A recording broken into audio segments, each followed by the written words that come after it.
ನಾನು ನಿಮ್ಮ ಚಂದ್ರಮೌಳಿ ಕಣ್ವಿ. ಭಾರತದಲ್ಲಿ ಕ್ರಿಕೆಟ್ ನಂತರ ಅತಿ ಹೆಚ್ಚು ಕ್ರೀಡಾ ಪ್ರೇಮಿಗಳು ನೋಡುವಂಥ ಆಟ ಯಾವುದು ಅಂದರೆ pro kabaddi league. 2014 pro kabaddi league ಅಂದರೆ PKL ಆರಂಭವಾಯಿತು. ಇದೇ ವರ್ಷ ಬಹುಶಃ ಆಗಸ್ಟ್ ತಿಂಗಳಲ್ಲಿ PKLನ 12ನೇ ಸೀಸನ್ ಆರಂಭವಾಗಲಿದೆ.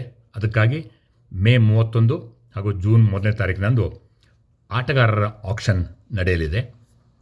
ಈ ಆಕ್ಷನ್ಕಿಂತ ಮುನ್ನ ಎಲ್ಲ 12 ಟೀಮ್ಗಳು ತಮ್ಮ ಕೆಲವು ಪ್ರಮುಖ ದುಬಾರಿ ಆಟಗಾರರನ್ನು ರಿಲೀಸ್ ಮಾಡಿದ್ದಾರೆ.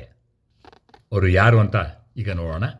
ಅವರೆಂದರೆ ದಬಂಗ್ದಲ್ಲಿಯ ಇಬ್ಬರು ಸೂಪರ್ ರೈಡರ್ಸ್ ಆದಂಥ ನವೀನ್ ಕುಮಾರ್ ಗೋಯತ್ ಹಾಗೂ ಆಶು ಮಲಿಕ್, ಜೈಪುರ್ ಪಿಂಕ್ ಪ್ಯಾಂಥರ್ಸ್ನ ಭಾರತೀಯ ಪ್ಲೇಯರ್ ಅರ್ಜುನ್ ದೇಶ್ವಾಲ್, ಅವರು ಒಬ್ಬ ರೈಡರ್, ಹಾಗೂ ಪ್ರೊ ಕಬಡ್ಡಿ ಲೀಗ್ನ ಸೂಪರ್ ಸ್ಟಾರ್ ಅತಿ ಹೆಚ್ಚು ರೇಟ್ ಪಾಯಿಂಟ್ಸ್ ಗಳಿಸಿದಂಥ ಬೆಂಗಳೂರು ಬುಲ್ಸ್ನ ಪರ್ದೀಪ್ ನರ್ವಾಲ್,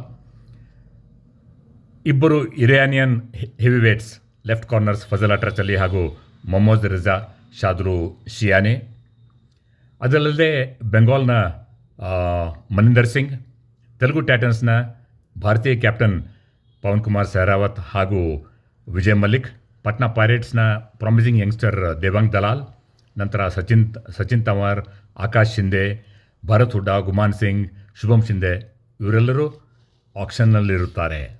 ಒಟ್ಟು 500ಕ್ಕೂ ಹೆಚ್ಚು ಆಟಗಾರರು ಆಕ್ಷನ್ನಲ್ಲಿ ಪಾಲ್ಗೊಳ್ಳಲಿದ್ದಾರೆ.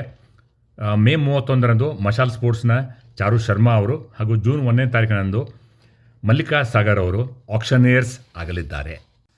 ಈ ಎಲ್ಲ 12 ಫ್ರಾಂಚೈಸಿಗಳಿಗೆ 5 ಕೋಟಿ ಒಟ್ಟಿಗೆ ಟೋಟಲ್ ಪರ್ಸ್ ಇರುತ್ತದೆ. ಆಟಗಾರರನ್ನು ABCD ಅಂತ 4 ಕ್ಯಾಟಗರಿಯಲ್ಲಿ ವಿಂಗಡಿಸಲಾಗಿರುತ್ತದೆ. ತಲಾ 30 ಲಕ್ಷ, 20 ಲಕ್ಷ, 13 ಲಕ್ಷ, 9 ಲಕ್ಷ ಇವರಿಗೆ ಕ್ಯಾಟಗರಿ ಪ್ರಕಾರ ಬೇಸ್ ಪ್ರೈಸ್ ಇರುತ್ತದೆ. IPL ಥರ PKL ಕೂಡ FBM ಕಾರ್ಡ್ ಅಂದರೆ ಫೈನಲ್ ಬಿಡ್ ಮ್ಯಾಚ್ ಕಾರ್ಡ್ ಕೂಡ ಇರುತ್ತವೆ. ಯಾವ ಪ್ಲೇಯರನ್ನು ಯಾವ ಟೀಮ್ ತೆಗೆದುಕೊಳ್ತದೆ, ಯಾವ ಪ್ಲೇಯರ್ಗೆ ಅತಿ ಹೆಚ್ಚು ಪ್ರೈಸ್ ಸಿಗುತ್ತದೆ ಈ ಬಾರಿ ಅನ್ನೋದು ನೋಡೋದು ಬಹಳ ಇಂಟ್ರೆಸ್ಟಿಂಗ್ ಆಗಿರುತ್ತದೆ.